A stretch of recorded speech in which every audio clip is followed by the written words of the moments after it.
자, 오늘 우리가 함께 읽었던 이사야서 61장 1절에서 3절까지의 말씀은 예수님에 대한 말씀입니다. 그리고 예수 그리스도께서 오셔서 하실 사역이 무엇인가에 대해서 우리에게 가르쳐 주고 있습니다. 누가복음 4장 16절에서 예수님께서는 이 말씀을 인용을 하셨습니다. 그 말씀을 보게 되면 예수님께서 자라나신 곳 나사렛에 이르러 안식일에 늘 하시던 대로 회당에 들어가서 성경을 읽으려고 서심해 선지자 이사야의 글을 들이거늘 바로 책을 펴서 바로 이 본문 이사야 61장 1절 이하의 말씀을 읽으시고 난 후에 예수님께서 말씀하셨습니다. 바로 이 글이 오늘 너희 귀에 응하였다라고 말씀하셨습니다. 곧 이사야 61장 1절 이하의 말씀이 바로 예수님 자신에 관한 그러한 말씀임을 바로 예수님 스스로도 밝혀주고 있는 것이죠. 자, 오늘 본문 1절 말씀을 시작하면서 주 여호와의 영이 내게 내리셨으니 이는 여호와께서 내게 기름을 부으사라고 기록을 하고 있습니다. 바로 하나님께서 예수 그리스도께 성령을 부어주심을 표현하고 있는 말씀입니다. 이사야 61장에서는 바로 주 여호와의 영이라고 표현을 했지만 예수님께서 인용하신 누가복음 4장 18절에서는 주의 성령이다 이렇게 예수님께서 읽으셨습니다. 결국 여호와의 영, 또 하나님의 영, 또 그리스도의 영 이렇게 성경에서 여러 가지로 표현이 되어져 있지만 이 모든 표현은 바로 성령님을 가리키는 것으로 본다는 것이죠. 따라서 이사야서 61장 1절에서 바로 여호와께서 내게 기름을 부으사라고 말씀하신 것은 바로 성부 하나님께서 성자 예수 그리스도께 성령을 무한히 부어주셔서 바로 그리스도께서 이 땅에 오셔서 하셔야 할 사명을 감당하게 하신다라고 하는 의미로 볼 수 있습니다. 물론 이 의미는 예수님이 능력이 부족해서 성령님의 도우심을 받으셔야 한다는 의미는 아닙니다. 예수님은 하나님이시기 때문에 전능하시죠. 하지만 삼위일체 하나님께서 언제든지 창세기로부터 이 세상을 창조할 때부터 이 세상을 마감할 그때까지 삼위일체 하나님은 유기적으로 연합해서 함께 일하신다 하는 것을 보여주고 있는 것입니다. 자, 사명을 감당하기 위해서 바로 하나님이신 예수 그리스도께 성령을 부어주셨다면 바로 교회의 직분을 맡은 성도들이 그 사명을 온전히 감당하기 위해서 반드시 성령의 부어주심을 입어야 한다라고 하는 것이 오늘 우리가 붙잡아야 될 말씀이다 하는 것입니다. 성경에서 흔히 직분을 감당하게 하시는 이 성령님의 능력을 바로 기름에 비유할 때가 많습니다. 기름이라고 하는 것은 요즘은 모르겠지만 과거에 또 성경의 여러 흔적들을 살펴보게 되면 상처를 치료하는 그러한 효능이 있죠. 그리고 뻑뻑한 기계도 이렇게 부드럽게 돌아가게 할 수 있는 그러한 작용을 바로 이 기름이 한다 하는 것입니다. 자, 이런 의미에서 이 성경에서 바로 성령의 능력을 기름에 비유했다라고 칼빈은 주석하고 있습니다. 그러므로 교회의 사역은 바로 기름 같으신 이 성령님의 능력을 받은 자가 사역을 해야만 그 효능을 온전히 발휘할 수 있고 또 하나님께서 세우신 그 목적을 온전히 이루어 드릴 수 있다라고 하는 사실을 기억해야 하겠습니다. 성도로 부르심을 받은 저와 여러분들은 또한 하나님의 교회에 귀한 일을 맡은 자로 부름을 받은 자들입니다. 어떤 이들은 목사와 교사로 부름을 받았고 또 어떤 이들은 복음을 전하는 자로 또 어떤 이들은 섬기는 자로 부름을 받았습니다. 교회 안에서 어떤 일을 하도록 부르심을 받았든지 간에 가장 중요한 것은 바로 성령님의 기름 부으심이 있어야 된다. 그 기름 부으심의 능력으로 그 일을 감당해야만 한다. 이것이 하나님께서 우리를 향한 뜻이다 하는 것입니다. 자, 이제 예수 그리스도께서 하실 일에 대해서 본격적으로 소개하고 있는데, 자, 오늘 본문 1절 중간 부분을 보시게 되면 바로 가난한 자에게 아름다운 소식을 전하게 하려 하심이다 라고 기록하고 있습니다. 자, 여기서 가난한 자라고 하는 히브리어 원어는 아나윈이라고 하는데, 이것을 풀이하면 괴로움을 당하는 자들이다 라는 의미를 가지고 있습니다. 이것은 고난으로 인해서 낮아진 사람의 마음의 상태를 의미합니다. 여러분, 때로 하나님께서 우리에게 고난을 허락하실 때가 있죠. 하나님께서 우리를 고난 가운데 내버려 두실 때가 있습니다. 이러한 고난은 어떻게 보면 인간이 마음이 높고 교만하여져서 하나님을 찾지 않고 그리고 자기의 욕망대로 살아가려고 하는 그러한 죄악된 마음을 낮추어서 겸손함으로 하나님의 긍휼을 구하게 하는 은혜가 있다는 것이죠. 뿐만 아니라 여기에 나와 있는 이 아름다운 소식이라고 하는 이 히브리어 바세르라고 하는 단어는 기쁨을 가져다 준다라는 의미를 가지고 있습니다. 죄로 인해서 저주 가운데 처해 있던 인간에게 가장 큰 기쁨은 바로 복음입니다. 결국 아름다운 소식은 복음 전파를 의미하고 있다 하는 것이죠. 여러분, 불치병을 가지고 있는 사람에게 가장 기쁜 소식은 무엇이겠습니까? 병을 고칠 수 있는 획기적인 약이 개발되든지 아니면 더 효과적인 치료 방법이 개발되든지 하는 것 아니겠습니까? 죄로 인해서 저주 가운데 있던 인간에게 최고의 기쁨, 최고의 소망은 더 이상 그 저주 가운데 있지 않고 바로 영생의 길을 얻을 수 있다라고 하는 사실 아니겠습니까? 바로 예수께서는 친히 바로 그 길이 되어 주셨으며 또한 그 기쁨의 소식이 되어 주셨다. 그리고 그 소식을 선포하셨다 하는 사실입니다. 예수님께서는 이 기쁨의 소식을 친히 우리에게 선포해 주시고 또 전해 주실 뿐만 아니라 그 복음을 선포하는 사역을 또한 저와 여러분들에게도 부탁하셨다 하는 것입니다. 자, 계속해서 1절 말씀해 보시게 되면 나를 보내사 마음이 상한 자를 고치며 라고 말씀하고 있습니다. 자, 시편 51편 17절 말씀을 보시게 되면 하나님께서 구하시는 제사는 상한 심령이다. 그렇게 우리에게 말씀하고 있죠. 그래서 하나님께서 마음이 상한 자를 기뻐하시는 이유는 바로 자신이 지은 죄에 대한 그러한 통회하는 심령을 가졌기 때문이다라는 것입니다.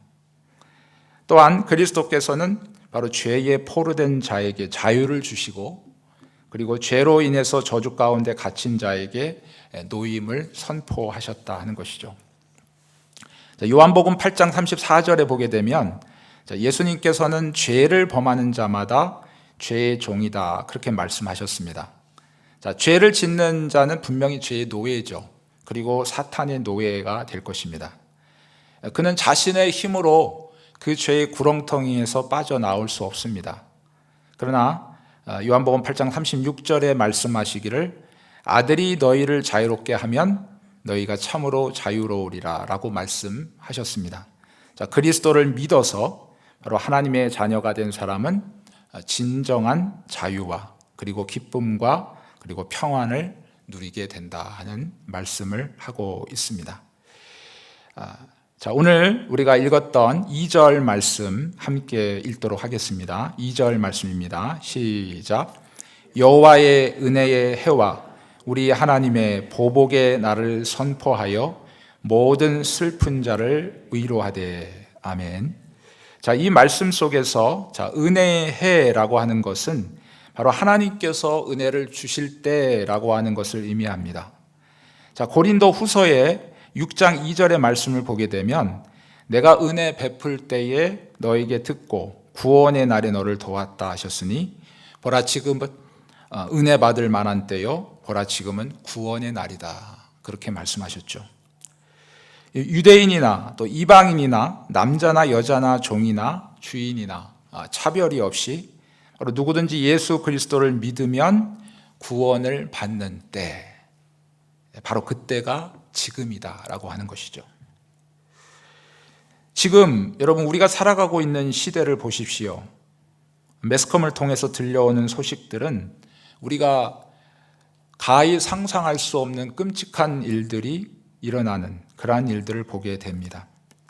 그야말로 이 세상의 모든 죄악들이 최절정을 이루고 죄악이 넘쳐나는 이 시대를 우리가 지금 살아가고 있습니다. 그러나 또한 반대로 뒤집어서 생각하면 하나님께서 이 시대만큼 성령을 한량없이 부어주시는 시대가 없고, 또한 이 시대만큼 하나님의 구원의 역사가 더 강력하게 나타나는 시대는 또한 없다 하는 것이죠. 그래서 오늘 하나님께서 우리에게 은혜를 베풀어 주실 기회를 주실 때에 우리가 그 은혜를 받고 또한 그 은혜 가운데 우리가 거하는 것이, 그것이 바로 하나님께서 우리에게 원하시는 것이다 하는 것입니다. 또한 2절 중반절을 보시게 되면 우리 하나님의 보복의 날을 선포하여 모든 슬픈 자를 위로하되라고 기록을 하고 있습니다. 그리스도께서 십자가에 달리시고 부활하심으로써 우리의 원수 마귀를 완전히 이기셨습니다. 사탄은 이렇게 생각했을 것입니다. 예수님을 십자가에 못 박음으로써 자신이 승리하게 됐을 것이라고 말이죠. 그러나 이것이 사탄의 어리석음이죠. 바로 예수 그리스도께서 십자가에 달려 죽으시는 그 순간 사단의 머리는 깨어졌다. 그래서 사단의 모든 권세를 깨트리시고 이미 완전히 이기셨음을 성경이 말씀하고 있습니다. 그러므로 그리스도를 따르는 자의 삶이라 하는 것은 이미 승리한 싸움을 따라가는 삶이다 하는 것이죠.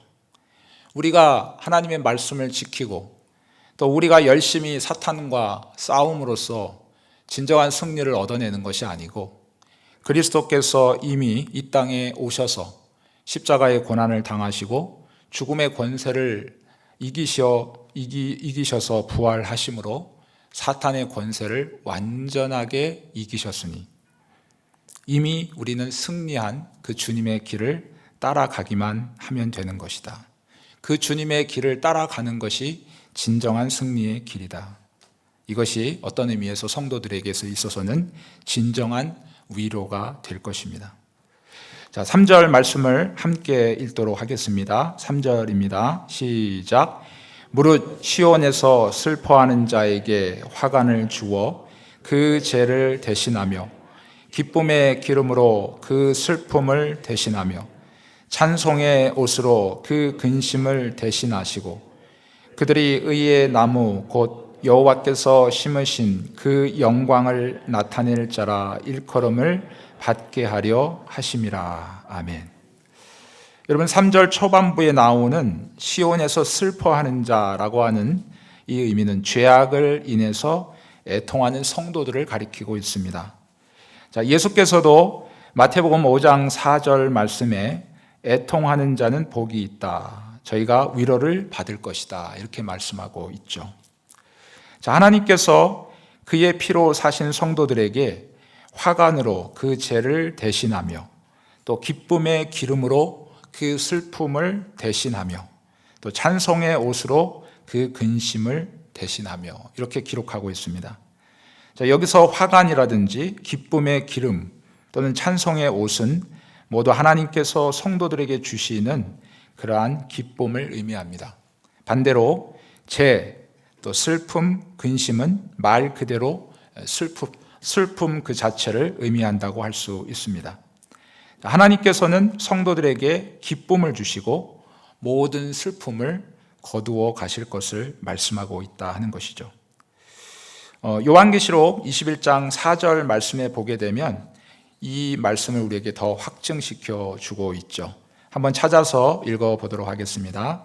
성경의 제일 마지막 부분 요한계시록 21장 4절 말씀입니다.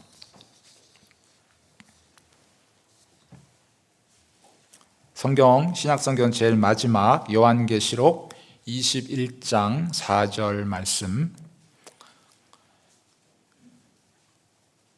우리 찾으셨으면 한 목소리로 읽겠습니다. 모든 눈물을 그 눈에서 닦아 주시니 다시는 사망이 없고 애통하는 것이나 곡하는 것이나 아픈 것이 다시 있지 아니하리니 처음 것들이 다 지나갔음이러라. 아멘. 자, 이 말씀 속에서 이 세상이 여전히 죄악으로 가득 찼고 또 성도를 향한 사탄의 공격이 끊이지 않는 것이 바로 우리가 살아가고 있는 바로 이 세상입니다. 자, 그럼에도 불구하고 우리가 성경에서 말씀하고 있듯이 성도들을 향해서 범사에 감사하라, 또 항상 기뻐하라 라고 명령하고 있는 이유가 있다는 것이죠. 자, 그것은 바로 그리스도로 말미암아 죄의 씻음을 받고 하나님과 화목되었기 때문에 성도는 항상 기뻐할 수 있습니다. 우리의 상황이 여전히 힘들고 좌절하고 낙심할 수밖에 없는 상황이지만, 그러나 그것을 뛰어넘어서 우리가 그 상황에 관계없이 언제나 기뻐할 수 있는 이유는 그리스도로 말미암아 죄의 씻음을 받고 그리고 하나님과 화목되어졌기 때문이다 하는 것입니다.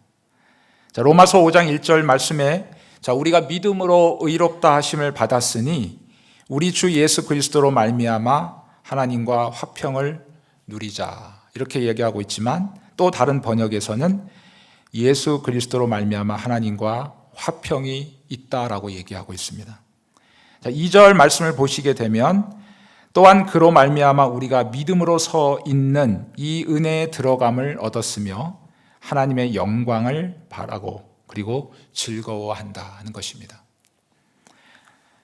이 땅에 우리가 발을 딛고 살지만 성경의 말씀처럼 우리의 시민권은 하늘에 있기에 우리의 눈은 언제나 그 하나님의 영광을 바라보고 그리고 그 하나님이 우리를 또한 영광스럽게 하실 그날을 소망하면서 우리의 현실이 어렵고 힘들지라도 그것을 초월하여 성도는 언제나 기뻐할 수 있고 감사할 수 있는 삶을 살아갈 수 있다 하는 것을 우리에게 말씀하고 있죠.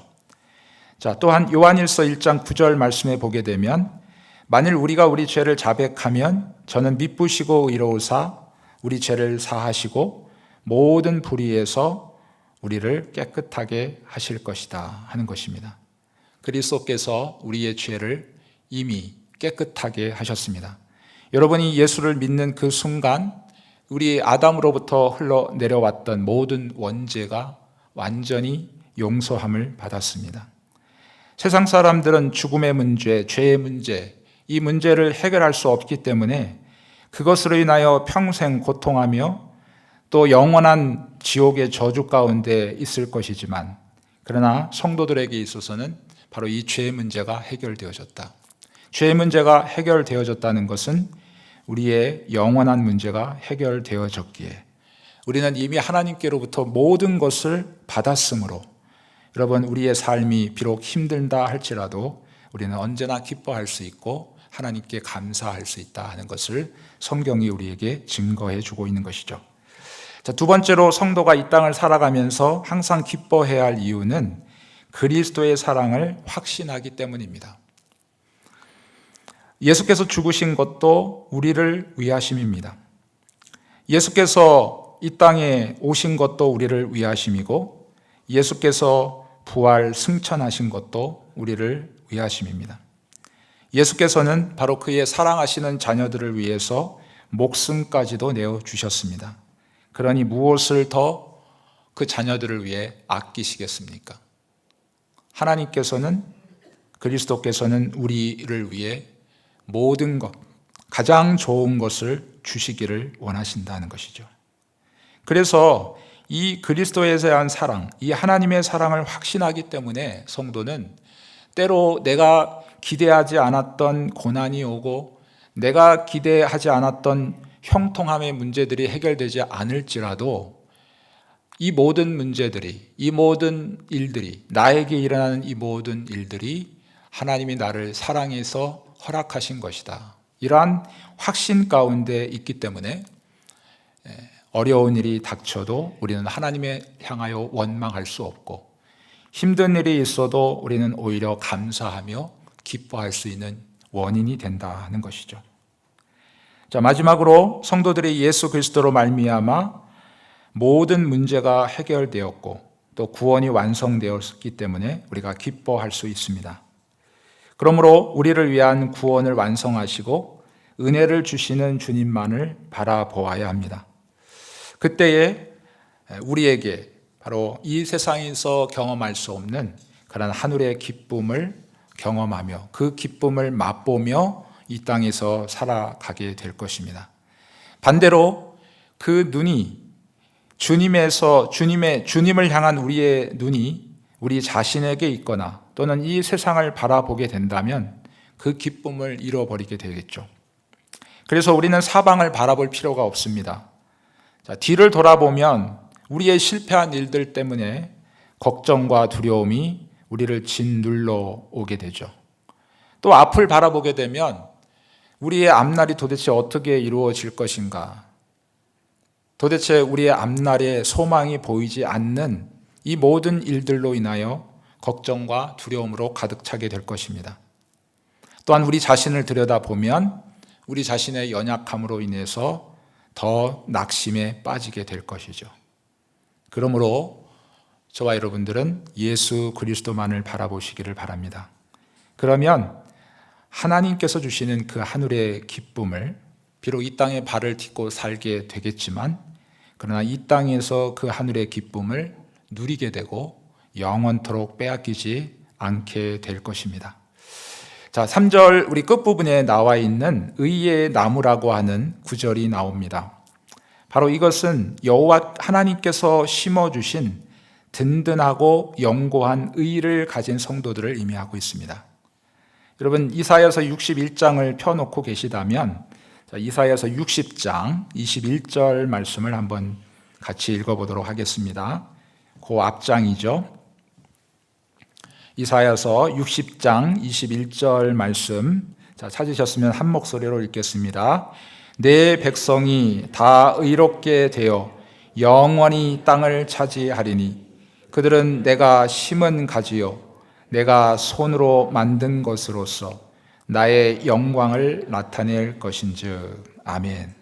자, 이 말씀 속에서 얻을 수 있는 메시지는 바로 성도는 하나님께로부터 영원한 의의 미천을 가진 나무와 같기 때문에 바로 이 땅에서의 삶 속에서 의의 열매를 맺어야 된다는 것을 말씀하고 있습니다.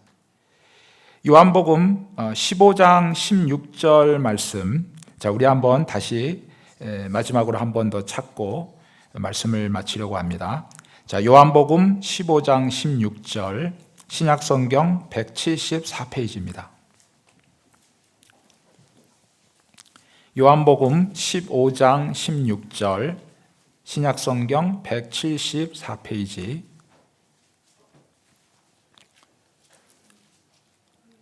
찾으셨으면 한 목소리로 읽겠습니다. 너희가 나를 택한 것이 아니요 내가 너희를 택하여 세웠나니 이는 너희로 가서 열매를 맺게 하고 또 너희 열매가 항상 있게 하여 내 이름으로 아버지께 무엇을 구하든지 다 받게 하려 함이라. 아멘.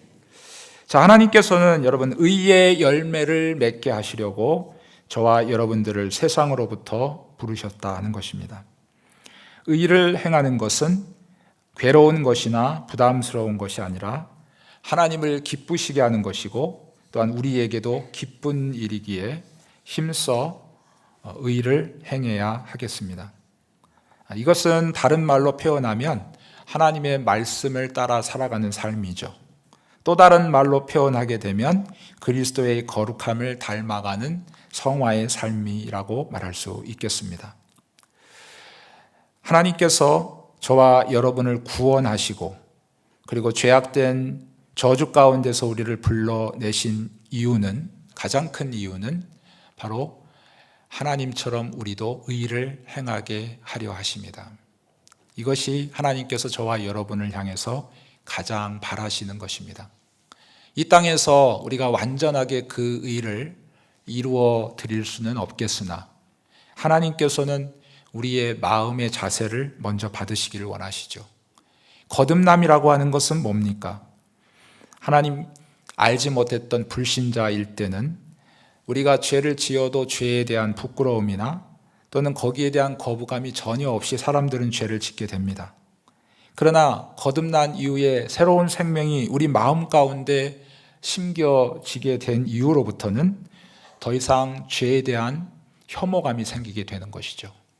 죄를 짓게 되면 얼마나 내 인생이 비참하고 그 고통 가운데 있는 것을 겪어봤기 때문에 다시는 그 죄 가운데 떨어지지 않으려고 하는 그러한 몸부림과 그러한 고통이, 그래서 죄를 짓지 않으려는 이 마음, 이것이 바로 하나님께서 원하시는 마음이죠. 그래서 성령께서 우리와 함께 하실 때 결국 우리는 하나 둘씩 우리의 죄악된 모습들을 벗어버리고 조금씩 주님을 닮아가는 이 거룩의 열매를 맺히게 될 수 있다는 것입니다. 바로 이것이 하나님께서 우리를 구원하신 목적이고 우리를 하나님의 자녀로 불러주신 목적입니다. 우리는 이것을 통해서 하나님이 영광을 받으시기를 원하신다 하는 것을 꼭 기억하시기를 바라겠습니다. 자, 오늘 말씀 속에서 바로 예수 그리스도에 대한 말씀을 살펴보았습니다. 그리고 예수 그리스도께서 어떤 일을 하셨는가, 즉 가난한 자에게 아름다운 소식을 전하게 하시는 일. 자, 이것은 예수님이 하신 일로 끝이 난 것이 아닙니다. 오늘도 그의 피로 세우신 교회를 통해서 성도들을 통해서 계속해서 이 일을 진행하고 계시다 하는 사실입니다. 하나님께서는 그 일에 바로 저와 여러분을 동역자로 불러주셨다는 것입니다. 예수께서 마음이 상한 자를 고치시고 또 포로된 자에게 자유를, 그리고 갇힌 자에게 노임을 선포하셨듯이 그의 백성된 저와 여러분들도 바로 이 일을 함께, 예수님과 함께 동역하기를 예수님은 저와 여러분에게 부탁하셨습니다. 자, 오늘 7주간의 153 축복 전도 운동이 끝이 났지만 그리스도께서 우리에게 명령하신 말씀을 언제나 항상 기억하고 또 항상 이 일에 힘쓰시는 그러한 저와 여러분이 되시기를 축복합니다. 그래서 이 말씀을 순종하는 자들에게 약속하신 복을, 이 땅과 그리고 영원한 세계까지 그 복을 누리시는 저와 여러분 다 되시기를 주님의 이름으로 축복합니다. 기도하시겠습니다. 하나님 아버지, 은혜를 감사합니다.